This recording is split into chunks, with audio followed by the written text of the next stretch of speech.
바바라 부시 여사가 며칠 전에 92세의 일기로 소천했습니다. 그녀는 천국 환송 예배 때 그녀의 천국 환송 예배 때 일반 조문객들이 하나같이 큼직한 그 진주 목걸이를 하고 왔다고 합니다. 그녀가 알이 굵은 진주 목걸이를 즐겨 했기 때문에 그렇다네요. 여러분, 남편은 미국의 41대 대통령이었고 또 아들은 43대 대통령이었으니 그럴 만도 한 것 같습니다. 하지만 이 이야기를 듣는 모든 사람들은 그녀의 신분이나 또 그녀가 태어날 때부터 부모님이 부자였으니까 당연히 그 진주 목걸이가 진짜일 거라고 예상해요. 그런데 항상 가짜였대요. 그녀의 그런 그 수수함 때문에 그녀는 미국의 할머니, 미국인이 가장 사랑하는 영부인으로 불렸습니다. 방금 말씀드린 대로 그녀는 태어날 때부터 금수저로 태어났어요. 하지만 그녀는 자신을 절제하며 배려하며 그렇게 살아가려고 평생을 노력했습니다. 목사로서 그분의 이야기를 이렇게 접하면서 부러웠던 게 이분이 50년대부터 섬기기 시작한 교회를 마지막까지 섬기다가 그곳에서 천국 환송을 받으셨다고 합니다. 여러분, 이 사실 또한 얼마나 존경스러운 일인지 우리는 너무나 잘 압니다. 자, 땅콩회항. 그 조혜나 씨에 이어서 그의 동생이 조현민 씨의 갑질로 또 한국이 떠들썩합니다. 제가 일주일 있어 봐서 알잖아요. 가는 곳곳마다 심지어 의사가 왕진을 와서도 이야기를 합니다. 거기 입원해 있는 환자들이 전부 다 이야기만 하세요. 귀에 딱지가 앉을 정도로 이야기를 들었습니다. 잊을만 하면 등장하는 갑들의 횡포. 여러분, 이런 소식을 듣는 것이 저는 개인적으로 이제는 좀 지칩니다. 금수저로 태어났지만 자신을 절제하며 살려고 한 바바라 여사의 소박함, 이것과 두 사건이 겹치면서 대한항공에서 일어난 일들이 굉장히 아쉽습니다. 그러면 결국 우리는 금수저냐 흙수저냐가 중요한 것이 아닌 것 같아요. 오히려 갑이냐 을이냐 이런 거를 제가 논하고 싶은 것이 아닙니다. 그게 아니라 결국 본인이 선택하는 거다라는 이야기죠. 삶은 비록 금수저로 태어났지만 검소함과 소박함을 위해서 평생을 살아가느냐, 아니면 자신이 금수저고 그래서 갑으로 군림하고 싶은지, 이건 본인 스스로가 선택한 이야기였어요. 그러므로 이 이야기를 통해서 제가 여러분에게 제안드리고 싶은 거는, 어떤 상황에 우리가 처하던 잔잔한 경건과 거룩을 추구하는 그런 신앙, 현실은 수많은 이슈들로 요동치겠지만 우리의 내면만큼은 주님을 향한 소망으로 강직해지는 그런 신앙, 새로운 은혜를 사모하나 지금을 감사할 줄 알며 또 지킬 것은 지킬 줄 아는 그런 신앙, 저는 여러분들이 그런 것들을 선택해 주시기를 요청드립니다. 그게 바로 우리 신앙인이 우리가 처해 있는 상황과는 상관없이 우리 스스로가 선택해 나아갈 수 있는 그런 멋진 그림이라고 생각해요. 이와 유사한 점에서 우리는 작지만 건강한 교회에 대한 이야기를 계속해서 진행하고 있습니다. 제가 여러분에게 드리고 있는 제안의 핵심은 크고 작음 이전에 건강함을 우선해 보자는 거예요. 물론 건강함에 대한 이견들은 여러 가지가 있을 겁니다. 제가 여러분에게 첫 번째 제안하고 있는 우리 교회의 건강함은 하나님 나라 복음으로 회심한 공동체라고 말씀드렸습니다. 이런 제안을 하는 이유는 명확해요. 세상과 교회, 성도와 성도 아닌 사람들이 구별되는 이유는 하나님 나라의 복음의 유무입니다. 성도와 교회에 가장 중요한 것은 하나님 나라 복음이에요. 그래서 하나님 나라 복음이 중요해요. 그 다음에 하나님 나라 복음이 지향하고 있는 핵심은 구원에 이를 수 있는 회심이 기본이 되어야 합니다. 그 회심이 있어야 하나님 나라 복음이 진정한 우리의 것이 될 수 있기 때문에 그렇습니다. 그러므로 교회와 성도에게 있어서 건강하다, 중요하다, 무엇이 가장 핵심이냐라고 할 때 첫 번째로 꼽을 수밖에 없는 게 하나님 나라 복음이라고 하는 가치를 가지고 그것을 나의 회심의 근거로 삼는 공동체가 가장 건강한 공동체라고 믿습니다. 로마서 1장부터 8장을 이렇게 길게 논의하는 것은 우리가 알아야 될 하나님 나라 복음의 핵심이고 또 우리의 회심의 명확한 근거이기 때문에 그러합니다. 2018년 4월 현재 여러분 남자 높이뛰기 세계 신기록이 어느 정도 되는지 혹시 추측하실 수 있습니까? 2m45라고 합니다.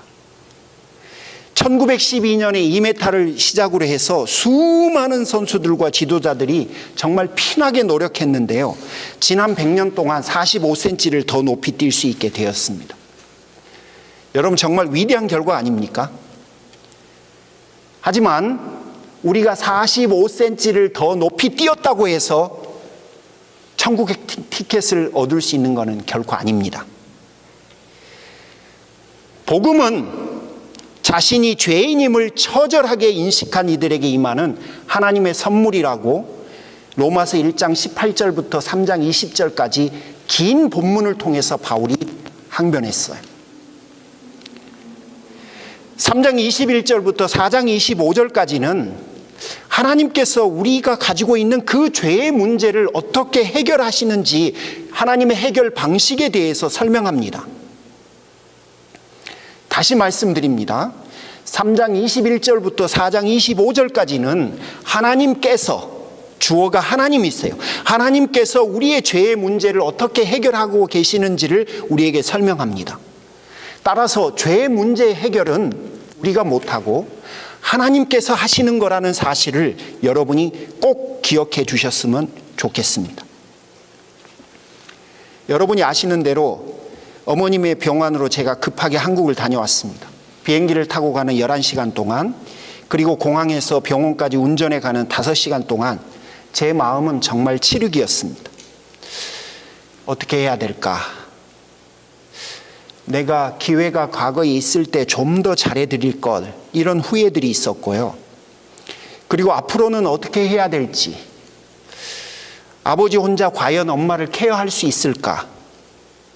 그리고 지금까지 제가 충실히 해왔던 부모로서의 삶을 잠시 접고 다시 자식으로서의 삶에 좀 더 집중해야 되는 거 아닐까 등등 참 수많은 생각들을 하면서 그렇게 그 시간을 보냈습니다. 병원을 도착해 보니 지난 16시간의 걱정이 오히려 호사였다는 사실을 제가 알게 되었어요. 어머니는 이 병실에 입원해 있고 아버지는 맞은편 병실에 입원해 계시는 거예요. 저는 아버지가 입원해 계실 거라고는 상상도 못했습니다. 그 모습을 본 저는 제 마음은 거의 절망스러웠습니다. 거기다가 어머니가 쉼없이 누군가를 원망하는 거예요. 그 원망 리스트에 큰아들인 저도 있고 큰 며느리인 저희 와이프도 있고 둘째 아들, 둘째 며느리, 심지어 딸, 그리고 동네 사람들, 7살 때 자기를 학대했던 두 오빠들, 또 의붓 어머니, 그리고 동네 교인들, 모든 사람들. 저는 안 올라갈 줄 알았어요. 그런데 여러분, 지금까지 7살 이후에 만났던, 자기가 경험했던 그 아픔들, 자기를 힘들게 했던, 그리고 자기 마음속에 꾹꾹 눌러버렸던 그런 절제해버렸던 것들, 괜찮다, 당연한 거다, 받아들여야 된다, 뭐 했던 모든 것들을 원망하는 거예요. 그런데 여러분, 그 원망이 어느 정도인지 아십니까? 여러분, 말을 많이 하면 입가에 하얀 거품이 생기잖아요. 하얀 거품이 생겨갖고 그 거품이 흘러내릴 정도예요. 대화를 하는 게 아니에요. 본인의 이야기만 끊임없이 해요. 그러다가 울어요. 우는 게 그냥 우는 게 아니에요. 내가 죽어도 다시는 오지 마라. 내가 죽는다 하더라도 절대 너는 나한테 와서 울지 마라. 여러분, 잠도 안 자고 24시간을 그럽니다. 먹지도 않습니다. 이런 비정상적인 행동을 하는 엄마를 보면서 제 마음속에 회한이 몰려왔어요. 그렇게 여러분 며칠을 보냈습니다. 한참을 자고 있는데 제가 눈을 이렇게 살짝 뜨니까 엄마가 이렇게 쳐다보고 있으면서 오메 내 아들 잘 잤는가? 저희 어머니 어투가 그래요. 오메 내 아들 잘 잤는가? 여러분, 그 순간은 정상이에요. 어느 날 새벽에 제가 그 병실에 그 간이 침대 있잖아요. 간이 침대에서 쪽잠을 자는 저를 향해서 제가 눈을 살짝 뜨니까 엄마가 했던 한마디 말입니다. 제가 그 말 한마디에 다시 희망을 갖게 되었어요. 나아지겠구나. 좋아지겠구나. 희망이 생겼습니다. 여러분, 그런 것처럼 오늘 본문의 3장 21절이 그러나 이제는 이라고 하는 단어로 우리에게 희망을 이야기합니다. 지금까지 3장 20절까지 그토록 절망스럽게 우리의 모습들을 꾸짖었던 그 복음은 우리 안에는 아무런 소망이 없음을 너무너무 신랄하게 말했던 그 복음의 이야기가 3장 21절에서는 완전히 분위기가 바뀌어서 그러나 이제는 하면서 예수 그리스도가 우리에게 오심으로 구원의 새 시대가 열렸다는 것을 우리에게 설명합니다. 죄와 정죄의 시대에서 이제는 의와 생명의 시대로 바뀌었다고 우리에게 설명을 해요. 우리가 처해 있는 참담한 현실에서 이제는 새로운 소망이 있음을 우리에게 이야기해 줍니다. 이제 여러분은 더 이상 사망의 음침한 골짜기에서 헤매지 않으셔도 됩니다. 우리의 죄의 문제를 어떻게 해결할지 여러분 찾고 또 찾으면서 고민하고 절망하고 그러지 않으셔도 됩니다. 우리의 영혼의 곤고함을 해결해 주실 그 은혜로운 초대가 이제 여러분에게 그러나 이제는 이라고 하는 말을 통해서 임했기 때문에 그렇습니다. 여러분, 오늘 이야기부터 그 은혜로운 초대 앞에 여러분 귀를 한번 기울여 보십시오. 그리고 21절이 주절인데 21절에서 31절에 나와 있는 그 수많은 이야기 중에서 한 구절로 정리를 합니다. 하나님의 의가 여러분에게 나타났습니다. 하나님의 의가 여러분에게 나타났으니 여러분 더 이상 절망하지 않으셔도 됩니다. 이야기를 합니다. 여러분, 그 하나님의 의, 로마서 첫 시간에 말씀드렸는데 사실 이게 굉장히 어려운 이야기여서 한 번쯤은 다시 간단하게 말씀드려야 될 것 같아요. 기존의 전통적인 관점으로는요, 하나님께서 재판장으로서 마지막 심판의 날 너는 의롭다, 그러므로 죄가 없다, 이렇게 말해주는 개념이라고 우리는 믿습니다. 거기다가요, 최근에는 새로운 관점을 우리에게 제시합니다. 그게 뭐냐면요, 하나님이 우리의 아버지 되어주신다는 거예요. 그래서 우리가 비록 그 아버지를 아버지라 부르지 않는다 하더라도 그분이 영원히 우리의 아버지 되어주시기 때문에 우리를 다시금 아들로 품어주신다라는 것이 하나님의 의라고 하는 관점입니다. 여러분, 두 번째 관점은 여러분에게 소개하는 의미로만 이해해 주십시오. 신학적 논란이 많기 때문에 제가 이걸 받아들였느냐 받아들여지지 않느냐, 여러분이 그걸 받아들이냐 받아들이지 않느냐가 아니라 하나님의 의라고 하는 것이 어떤 의미겠다라고 하는 것을 여러분이 이해하시는 데 도움받으시라고 말씀드린 겁니다. 여러분, 하나님을 하나님으로 인정하지 않는 어느 누구도 스스로는 하나님의 영광에 이르지 못합니다. 2m 45cm를 뛰어도 혹 누군가가 3m를 뛴다 하더라도 여러분 마찬가지입니다. 어느 누구도 안 됩니다. 어느 누구도 하나님의 수준에는 미치지 못합니다. 하나님은 우리의 죄의 문제를 해결하시기 위해서 하나님의 의라고 하는 것으로 그 문제를 해결하셨습니다. 계속해서 설명해요. 예수 그리스도를 믿음으로 말미암아 유대인이나 이방인이나 모든 믿는 자들에게 차별 없이 주시는 하나님의 의를 우리에게 아침에 해가 짠 하고 떠오르는 것처럼 우리에게 나타내 주셨다는 거예요. 이게 바로 우리의 죄의 문제를 해결하시는 하나님의 방식이에요.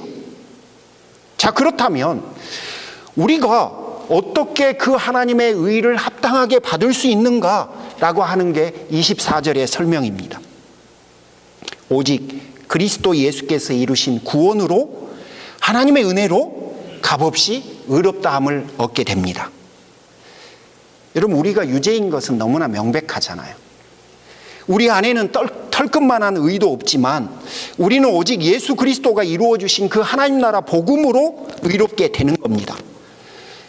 이게 무슨 말이냐면요, 우리가 선해서가 아니라 그분이 선한 분이기 때문에 우리가 그 의를 받게 되는 겁니다. 여러분, 이 사실을 절대 잊으시면 안 돼요. 로마서 1장 18절에서 3장 20절을 보시면서 우리에겐 소망이 없다는 것을 여러분이 이해하셨어요. 그런데도 나중이 되면 뭐라고 하시냐면 내가 구원을 선택할 수 있다고 생각을 하는 분들이 종종 생겨나요. 여러분, 그렇지 않아요.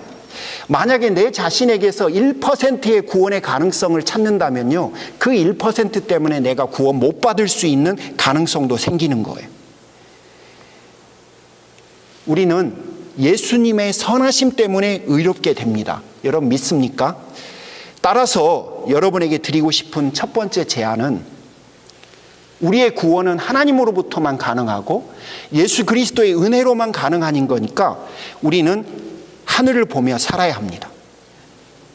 위를 보며 살아야 하는 거예요.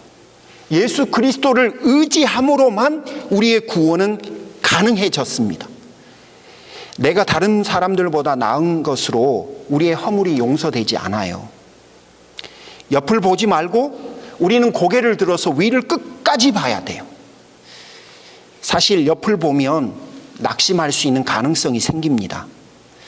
나보다 나은 사람들을 보면서 내 신세가 좀 처량해질 때도 있고요. 또 옆 사람의 의롭지 못한 신앙을 보면서 실망할 수도 있으니까요.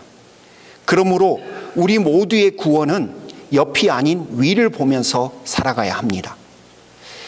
25절은 하나님께서 예수님을 통해서 우리를 어떻게 구원하셨는지 그 일을 좀 더 자세하게 설명합니다. 이때 제가 집중하고 싶은 단어 하나가 있는데요, 속죄제물 혹은 화목제물로 번역된 헬라어 단어 일라스테리온이라고 하는 단어입니다. 이 일라스테리온이라고 하는 단어는 누군가의 화를 달래다, 그런 의미에서부터 비롯되었는데요, 이 단어를 설명하는 게 사실 오늘 설교의 목적 중에 하나입니다. 여러분, 레위기 19장에 보면 이런 이야기들이 쭉 기록되어 있어요. 제사장은 지성소에 들어가기 전에 자신의 죄를 정결하게 하고 자기 가족의 죄를 정결하게 하기 위해서 황소를 잡아서 하나님 앞에 드렸습니다. 그런 다음에 염소 2마리를 선택해요. 그 중에 제비를 뽑아서 한 마리는 하나님 앞에 희생 제물로 드리고 한 마리는 그 염소 한 마리의 희생 제물을 대가로 자유를 누리도록 아사셀 염소로 풀어주었습니다. 자, 그러니까 결국 무슨 일이 있냐면요, 염소 한 마리의 희생 때문에 다른 염소 한 마리가 자유를 얻게 된 거예요. 요즘은 미국 대통령이 그 전통을 조금 바꿔서 추수감사절이 되면 터키 한 마리를 이렇게 선택해갖고 놔주는 그런 것을 한다고 그래요. 그런 거하고 유사한 개념이죠. 자, 여러분 머릿속에 이미지를 한번 다시 그려보십시오. 2마리의 염소가 있어요. 그 중에 제비를 뽑아서 한 마리는 하나님 앞에 드릴 희생 제물로 선택을 해요. 그 희생 제물을 드릴 때 그 염소 양뿔 사이에다가 제사장이 손을 얹고 기도를 해서 모든 죄를 전가시킵니다. 그런 다음에 이 염소를 잡고 그 피를 속죄소라고 불리는 카포렛이라고 하는 데에다 뿌립니다.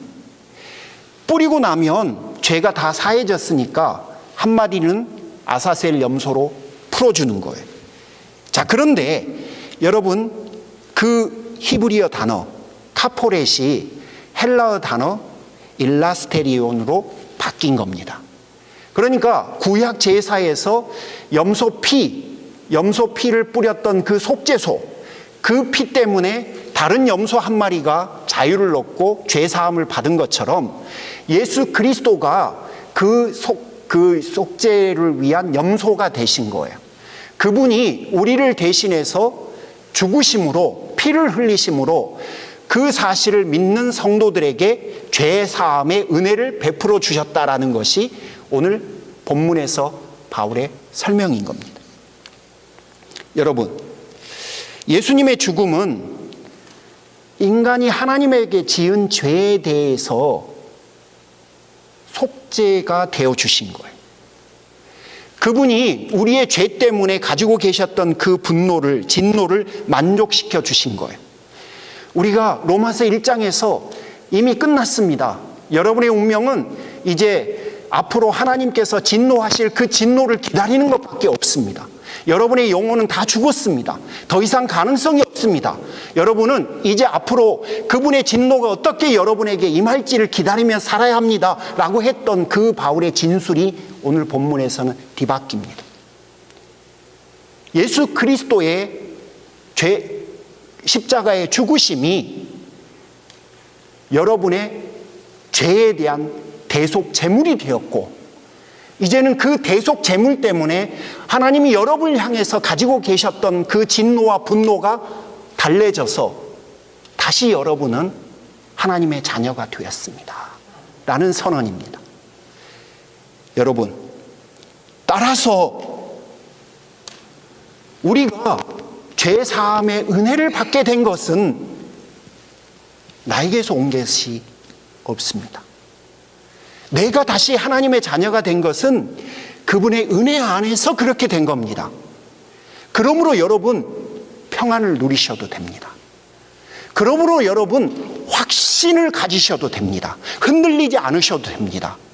나의 연약함이나 옆에 있는 다른 분들의 부족함 때문에 우리가 죄사함의 은혜를 받은 것이 아니라 그분 안에서 우리의 죄사함이 이루어진 거기 때문에 여러분, 평안하셔도 되고 견고하셔도 됩니다. 그리고 날마다 그 확신 속에서 거하셔도 됩니다. 여러분, 다시 한번 말씀드려요. 성경은 우리를 향해서 네가 얼마나 죄를 지었느냐, 많이 지었느냐, 적게 지었느냐, 우리의 죄의 정도를, 양을 측정하지 않습니다. 성경이 우리에게 말하는 건요, 우리가 누구에게 죄를 지었느냐를 계속해서 이야기를 합니다. 우리는 하나님을 하나님으로 인정하지 않는 죄를 범한 거예요. 그러므로 우리가 지은 죄의 문제는, 해결해야 될 문제는 하나님을 하나님으로 인정하지 않는 하나님에 대한 죄입니다. 하나님에게 지은 죄를 우리가 사람에게 잘했다고 사함을 받을 수 있는 가능성이 없어요. 우리의 죄는 하나님께서 용서해 주셔야만 해결될 수 있습니다. 오늘 본문은 우리의 죄가, 우리가 하나님에게 범한 그 죄가 예수 그리스도의 대속 제물 되심으로 인해서 그 죄가 사해졌다고 명백하게 선언합니다. 이게 하나님 나라의 복음입니다. 그러므로 사랑하는 성도 여러분, 다시 말씀드립니다. 죄는요, 사람에게 지은 것을 죄라고 하지 않아요. 하나님을 하나님으로 인정하지 않은 것을 죄라고 합니다. 그러므로 하나님에 관한 것이 죄이고, 그리고 하나님께서 예수 그리스도를 통해서 여러분에게 임한 그 모든 것들을 용서하셨습니다. 이제 그 죄의 문제에 대해서 평안하십시오. 이제 그 죄의 문제에 대해서 여러분 확신 속에 사십시오. 다른 목회자가 오셔서 죄사함이 필요한 분이 있으면 손들라고 그러고 나오라고 그러면 걸어 나오지 마십시오. 여러분의 죄, 여러분이 누군가에게 지은 죄, 그 문제가 아니라 하나님에게 지은 것이고 하나님이 예수 그리스도를 통해서 해결하셨기 때문에 성경이 말하는 그 죄의 문제는 이미 해결받으셨습니다. 그러므로 두려움 없이 그 죄에 대한 문제, 두려움 없이, 그리고 구원에 대한 문제는 그 부분에 있어서만큼은 확신 속에 거하시기를 부탁드립니다. 양이 아니에요. 우리가 누구에게 죄를 지었느냐를 성경이 계속해서 묻는다고 말씀드렸습니다. 프란시스 셰이퍼가 복음의 진수라고 하는 책에서 이런 표현을 썼어요. 죄 있는 우리에게 예수 그리스도의 십자가는 거부할 수 없는 희망을 가져다 준 거다. 여러분, 이게 무슨 의미인지 이해 가시겠죠? 그분의 죄 사함은요, 우리가 거부할래야 거부할 수 없는 거예요. 그리고 그 죄 사함의 그 은혜가 결국 우리가 장래, 현재 하나님의 자녀가 된 것에 대한 희망을 가져다 준 것이었죠. 그러나 이제는처럼요. 여러분, 끝난 겁니다. 그분이 우리의 죄를 용서해 주겠다. 너는 이제 죄 없다. 너는 이제 내 아들이라 라고 해버렸으니까 선포하심으로 끝난 거예요. 주사바늘로 하나님의 의를 그 주사 안에다가 넣어갖고 조금씩 우리에게 이렇게 주입하시는 게 아닙니다. 여러분, 우리가 이민국 가서 시민권 선서했잖아요. 그럼 시민권 선서하고 나면 그 다음에 귀화 증명서라는 걸 줘요.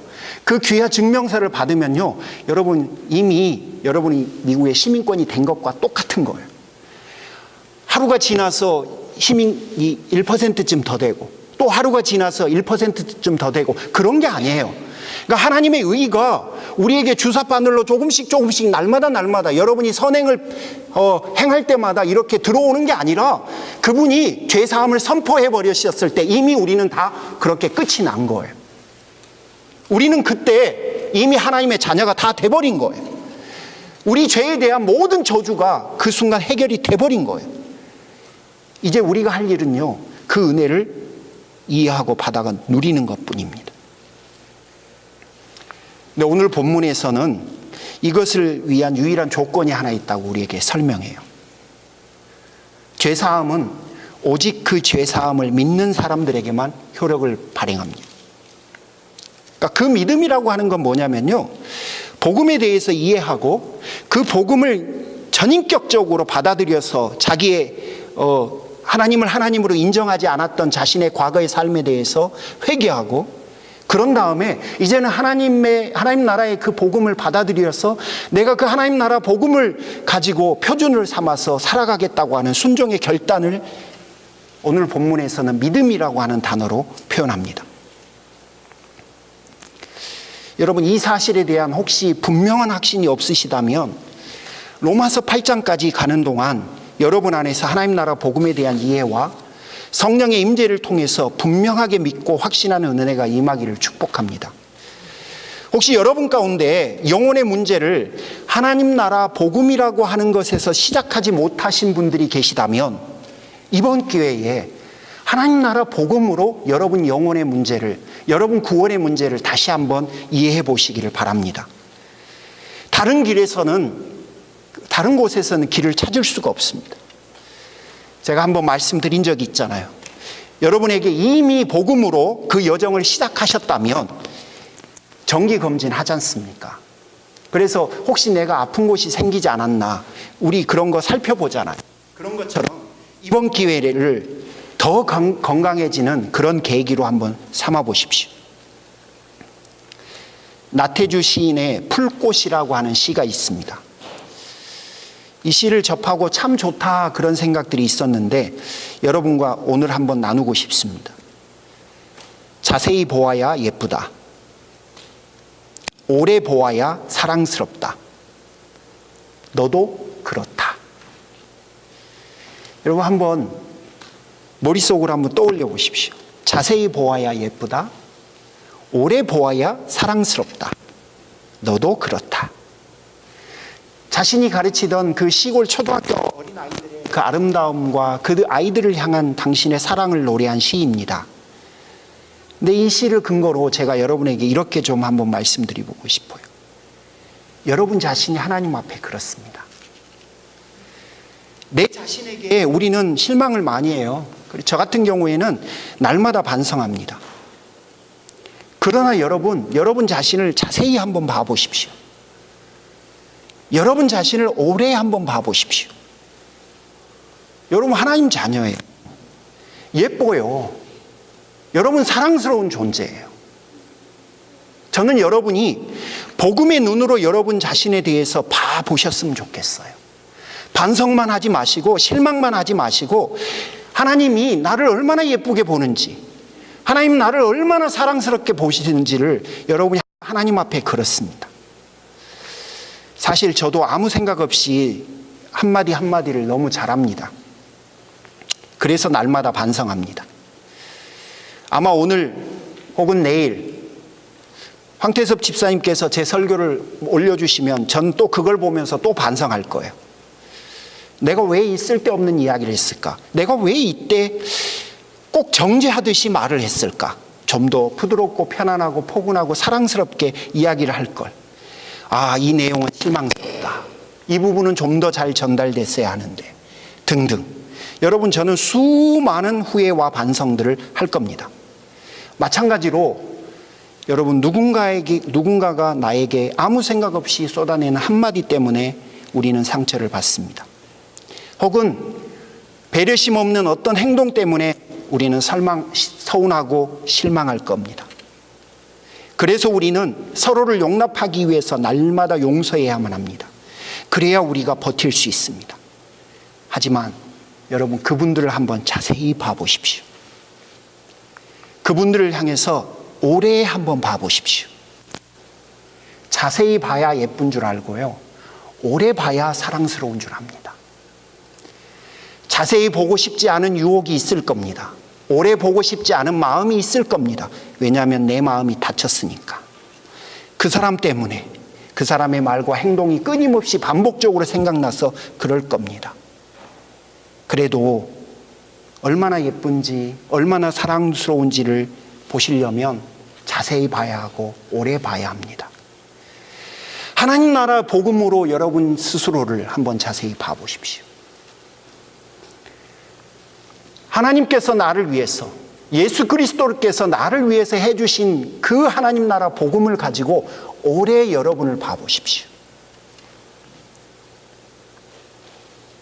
이스라엘 백성들은 광야에서 만나를 먹었습니다. 처음에는 이게 뭐야? 라는 의미에서 만나라고 하는 이름을 붙였어요. 이게 뭐지? 모르니까. 그러다가 나중에는 하늘에서 내려온 빵이라고 불렀습니다. 그런데 참 아이러니한 이야기가 신명기 8장 3절에서 드러납니다. 광야에서 만나를 주셔서 먹게 하셨던 그 하나님께서 이스라엘 백성들을 향해서 떡이 아니라 말씀으로 사는 것이 좋다라고 제안을 하신 거예요. 떡을 주셨으면서 떡이 아니라 말씀으로 살라는 겁니다. 이게 도대체 무슨 의미일까라고 하는 의미의 충돌이 많았는데, 여러분, 제가 이런 생각에 이르게 되었습니다. 만나를 먹고 살았던 이스라엘 백성들에게 과연 그 만나가 그들의 생명을 유지해 주는 생명의 실제일까? 아니라는 거죠. 일에서 얻을 수 있는 것이 아니라 그냥 그들이 하나님으로부터 주어진 것을 받아서 마음껏 누릴 수 있는 그런 실제, 그게 바로 만나였다는 거예요. 근데 바울은 그 만나와 같은 일해서 누리는 게 아니라 하나님으로부터 온 것을 마음껏 누리기만 하면 되는 그 실제를 바울은 자신의 용어로 은혜라는 단어로 바꿨습니다. 하나님 나라 복음은 내가 일해서 얻는 것이 아니라 그냥 하늘로부터 나에게 임재해서 나는 그것을 이해하고 받아 누리기만 되는 실제라는 거예요. 그래서 바울은 끊임없이 그것을 은혜라고 하는 단어로 부릅니다. 주님께서 여러분에게 주신 그 은혜, 그 은혜로 여러분 자신을 한번 바라보시라는 거예요. 그 은혜로 여러분의 가족을 한번 바라보십시오. 그 은혜로 여러분 저를 한번 봐주십시오. 그 은혜로 우리 공동체를 한번 봐주십시오. 죄는 하나님을 하나님으로 인정하지 않는 것에서부터 시작되었습니다. 따라서 그 죄를 용서하실 수 있는 분은 하나님 한 분뿐이십니다. 다른 사람들보다 우리가 좀 더 나은 삶을 살았다고 하나님에게 지은 죄의 문제가 해결될 가능성은 없습니다. 우리의 희생제물 되어주신 예수 그리스도를 믿는 믿음으로 우리는 하나님의 자녀가 되었습니다. 믿습니까? 그러므로 사랑하는 성도 여러분, 항상 그 죄의 문제를 위해서는 위를 보십시오. 그리고 로마서 1장부터 8장까지 하나님 나라 복음을 통해서 여러분 견고한 확신을 누리시기를 주님의 이름으로 축복합니다. 기도하겠습니다.